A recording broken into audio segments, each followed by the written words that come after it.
નમસ્કાર મિત્રો, આજે તમારી સમક્ષ વૃષભ રાશિના જાતકો માટે વિશેષ આ વિડિયો છે. શા માટે? શનિ ભગવાન વક્રી થવાના છે. 13 જુલાઈથી 27 નવેમ્બર સુધી વક્રી રહેશે. એટલે ખાસ કરીને તમારા જીવનમાં શું પરિવર્તન આવશે આ વૃષભ રાશિના જાતકો માટે ખાસ વિડિયો. વક્રી શબ્દથી આપણે ઘણી વખત ગભરાઈ જઈએ છીએ કે શનિ ભગવાન વક્રી ચાલ કરશે. વક્રી એટલે તેમની ગતિ ધીમી ચાલે એ વક્રી શબ્દ દેવામાં આવ્યો છે. કેમ કે સૂર્ય ભગવાનને દરેક ગ્રહો છે એ આ રીતે પરિભ્રમણ કરે છે. જેમાં બે ગ્રહો એવા છે જે વક્રી ચાલે છે. એક રાહુ છે અને કેતુ છે, જેને છાયા ગ્રહ પણ માનવામાં આવે છે. સૂર્ય અને ચંદ્ર કોઈ દિવસ વક્રી થતા નથી, પણ બધા ગ્રહો છે જેમાં વક્રી થાય છે. શનિ ભગવાન છે એ જે ભાવમાં આવે છે એ ભાવનું પણ ફળ આપે છે, સાથે જે એમની પાછળનો ભાવ હોય છે એમનું પણ ફળ આપશે. તો આપના માટે શું જીવનમાં પરિવર્તન આવશે? શનિ ભગવાન છે અત્યારે ભાવ પ્રમાણે સાથે રાશિ પ્રમાણે જોઈએ તો શનિ ભગવાન આપના એકાદશ ભાવમાં છે.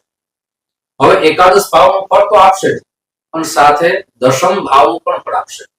તો આપણે કઈ વાતની સાવધાની રાખવી જોઈએ, શું લાભ થશે એ વિશેષ ચર્ચા છે. સાથે શું ઉપાય કરવા જોઈએ એ પણ વિશેષ ચર્ચા છે. વૃષભ રાશિના જાતકો માટે એકાદશ ભાવમાં શનિ જે વક્રી થઈ રહ્યા છે, એકાદશ ભાવને પેલા સમજીએ. એકાદશ ભાવ એટલે મોટા ભાઈનો ભાવ માનવામાં આવે છે. સાથે યશ અને કીર્તિનો ભાવ માનવામાં આવે છે. લાભનો ભાવ માનવામાં આવે છે. ધનનો ભાવ માનવામાં આવે છે. સાથે દશમ ભાવ છે એ કેરિયરનો છે, કર્મનો છે અને પિતાનો છે.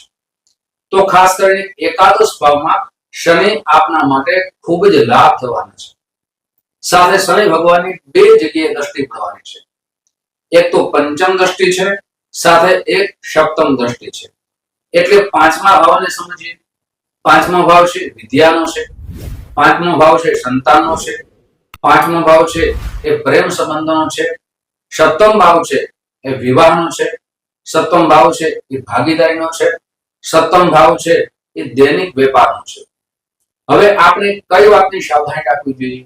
સૌથી તો પહેલા વિદ્યાર્થી બંધો માટે દ્રષ્ટિથી જોઈએ. વિદ્યાર્થી બંધો માટે વિદ્યાભ્યાસમાં આપણે જે ક્રમાંક આવતા હતા એ ક્રમાંકનો વધારો થશે, પણ સાવધાની એ વાતની રાખવાની છે કે આપ કોઈ એવા પ્રેમ સંગતમાં ફસાઈ ન જાઓ, એવા મિત્રોમાં ફસાઈ ન જાઓ જેનાથી આપનો વિદ્યાભ્યાસમાં નુકસાન થાય. આપના વિદ્યાભ્યાસમાં જે ઉન્નતિ કરતા હતા, જે પ્રગતિ કરતા હતા, એ પ્રગતિ તમારી અટકી જાય.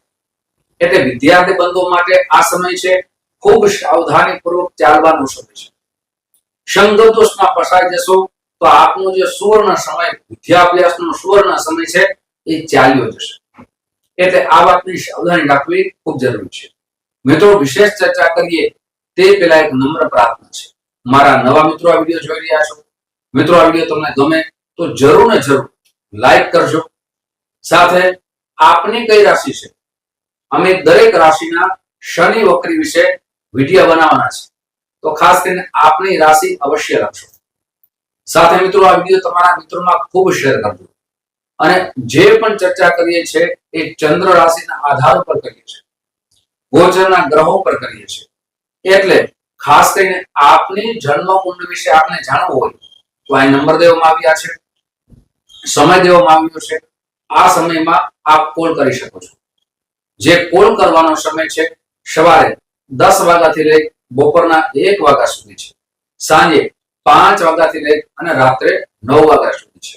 મિત્રો, તમારી જન્મ કુંડળી વિશે કયા યોગ શુભ બને છે, કયા યોગ અશુભ બને છે, આપના લગ્ન થવામાં કયા ગ્રહો જે એમ કહી શકાય અશુભ બને છે, આપની નોકરીની અંદર જે પ્રમોશન ન મળતું હોય, આપની નોકરી મેળવવામાં કોઈને કોઈ વિઘ્ન આવતા હોય તો કુંડળીના માધ્યમથી આપ જાણી શકો છો, એના ઉપાય કરી શકો છો. એટલે આપણે કુંડળી બનાવી હોય તો આ WhatsApp નંબર દેવામાં આવે છે. WhatsApp ના અંદર આપનો SMS કરશો એટલે આપને જે પણ છે કઈ રીતે કહેવામાં આવશે. હવે ખાસ કરીને વાત કરીએ તો શનિ ભગવાનની સપ્તમ દ્રષ્ટિ, સપ્તમ ભાવ છે વિવાહનો છે, તો એક વાતની સાવધાની પણ છે, એક વાતની ખુશી પણ છે. શનિ ભગવાનની સપ્તમ દ્રષ્ટિ કરે છે એટલે આપના વિવાહમાં જે વિઘ્નો આવતા હતા, જે બાધા આવતી હતી, એ વિઘ્નો દૂર થશે, એ બાધા દૂર થશે. પણ વિવાહિક જીવનની અંદર આપણે ખૂબ શાંતિપૂર્વક વિવાહિક જીવન આગળ લઈ જવું. વિવાહિક જીવનની અંદર શંકા આપણે ન કરવી જોઈએ, અવિશ્વાસ ઉત્પન્ન થાય તેની સાવધાની રાખવી જોઈએ. આપના ક્રોધ ઉપર આપણે કંટ્રોલ રાખવો જોઈએ, જેનાથી વિવાહિક જીવન વિવાહિત ન બને, એટલે કે વિવાદ ન થાય અને આપને નુકસાન ન થાય. દૈનિક વેપારની અંદર આપની વાણી ઉપર આપણે કંટ્રોલ રાખવાની જરૂર પડી શકે છે. ખાસ કરીને મિત્રો આપનો દૈનિક વેપાર ચાલતો હોય ત્યાં આપનો જે વ્યવહાર છે એ ખૂબ સરળતાપૂર્વક આપણે આગળ વધારવો જોઈએ. હવે જે દશમ ભાવ છે, જ્યાં શનિ ભગવાન દશમ ભાવ છે, કર્મનો છે, કેરિયરનો છે, સાથે પિતાનો છે. શનિ ભગવાન આપને કર્મ કરાવશે, આપને મહેનત કરાવશે, આપને દોડાવશે અને આપનું પ્રમોશન કરાવશે. એટલે નોકરી કરતા વર્ગ માટે ખૂબ સારા સમાચાર છે. આપનું પ્રમોશન થવાનું છે. આ પરિવર્તન અવશ્ય કરશો. આપના જીવનમાં એક જગ્યાએથી બીજી જગ્યાએ આપની જવાની ઈચ્છા છે, એ જગ્યા આપને પરિપૂર્ણ રીતે મળવાના યોગ નિર્માણ થઈ રહ્યા છે. સાથે આપ નોકરીની શોધમાં છો તો નોકરીની શોધ આપની પરિપૂર્ણ થશે. એકાદશ ભાવ છે એ ધન ભાવ છે. આપનું જે ધન કોઈ પણ રીતે ફસાઈ ગયું હતું તે ધન મળવાના યોગ નિર્માણ થઈ રહ્યા છે. સાથે આપને ભાઈઓ તરફથી સહયોગ મળશે. આપણા સમાજમાં માન સન્માનનો વધારો થશે, યશ કીર્તિનો વધારો થશે. સાથે જે બિઝનેસ કરવાની આપની ઈચ્છા છે એ બિઝનેસનો ગ્રોથ આગળ વધશે. સાથે વિદેશ જવા માટે આપ જે રાહ જોઈ રહ્યા હતા, જે વિઝા મળવામાં આપને વિઘ્નો આવી રહ્યા હતા, એ વિઝા પણ આપને મળશે. સાથે આપ વિદેશથી કોઈ બિઝનેસ ચલાવો છો તો ત્યાં પણ આપને લાભ થવાની સંભાવના વધી જાય છે. હવે મિત્રો ખાસ કરીને બે વાતની સાવધાની રાખવી જોઈએ. એક તો કોઈના અન્યના વિવાદમાં આપણે ન પડવું જોઈએ. સાથે આપણી વાણી ઉપર કંટ્રોલ રાખવો જોઈએ. આપ જે વાણીથી વર્તનથી બીજાને નિરાશ કરતો તો આપના જીવનમાં પણ નિરાશા આવશે. હવે વાત કરીએ ઉપાયની, તો ખાસ કરીને ઉપાય ક્યાં કરવા જોઈએ? તો ઉપાય માટે પ્રતિ દિવસ આપ શંકર ભગવાનના મંદિરે જાઓ, ત્યાં કાળા તલ અને ગાયના દૂધથી અભિષેક કરો. સાથે શનિ ચાલીસાનો પ્રતિ દિવસ પાઠ કરો. હનુમાન ચાલીસાનો પાઠ 7 શનિવાર સુધી 7 પાઠ અવશ્ય કરો.